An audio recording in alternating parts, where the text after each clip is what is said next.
E nderuara zëvendës kryeministre dhe ministre e drejtësisë, zonja Kërvalla Shfarc, i nderuari zoti Rustem Berisha, ish komandanti i ushtrisë qëllimtare të Kosovës në Koshare, të nderuar ministra e zëvendës ministra të Qeverisë së Republikës së Kosovës, të nderuar deputet të Kuvendit të Republikës së Kosovës, të nderuar lider dhe përfaqësues të partive politike, zoti Ramush Haradinaj, zoti Ali Ahmeti, që jeni këtu sot me ne, të nderuar përfaqësues të institucioneve të Republikës së Kosovës, të nderuara familje të dëshmorëve, veteranëve dhe invalidëve të ushtrisë çlirimtare të Kosovës, të nderuar pjesëtar të ish brigadës 138 Agim Ramadani, të dashur qytetarë të Kosovës, zonja dhe zotrinj, të nderuara media.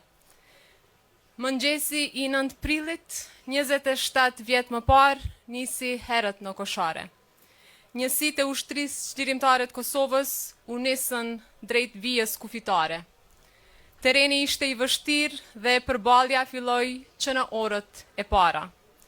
Sy pa trembur dhe plot guxim, ushtarët tanë avancuan hap pas hapi, derisa e thyen kufirin Shqipëri-Kosovë të vendosur padrejtësisht. Pothuajse një shekull më parë. Kufirin që i kishte ndarë shqiptarët që nga viti 1913.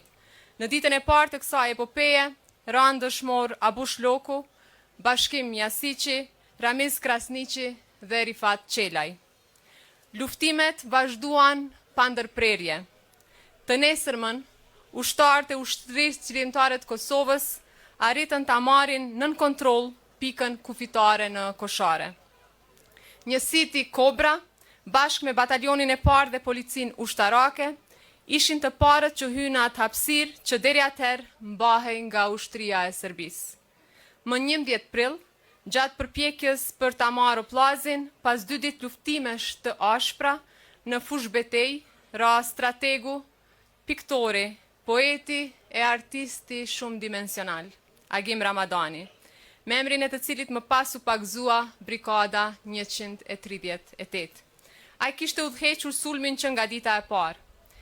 Ishte në vijën e parë të frontit kur kufiri u thye.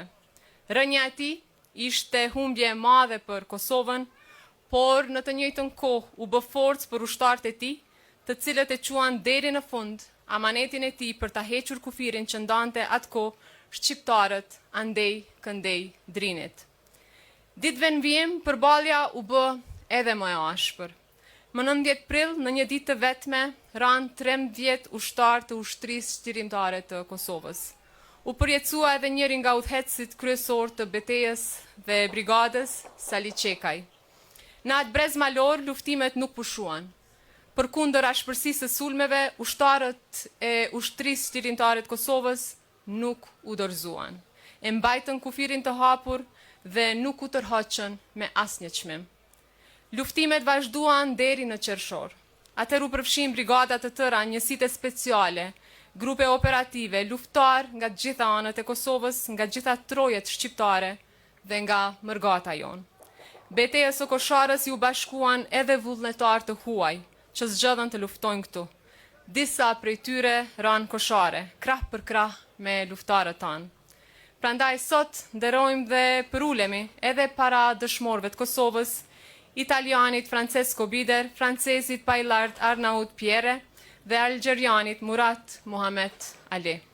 Kjo e dëshmon se lufta jonë për liri ishte e drejtë, ndaj pati e hon aq të madhe e të gjerë, sa që mori për krahje nga e gjithë bota demokratike.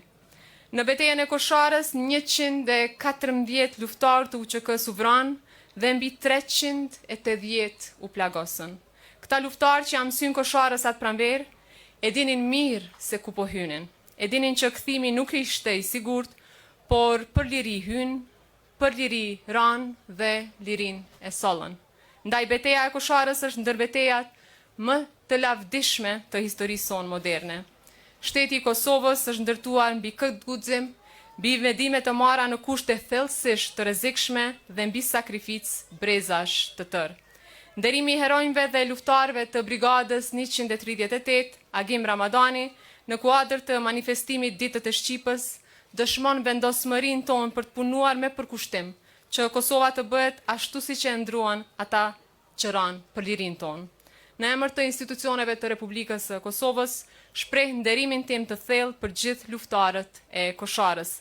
Lavdi dëshmorëve të ushtrisë qlirimtare të Kosovës, qoftë i përjetshëm kujtimi për ta. Faleminderit.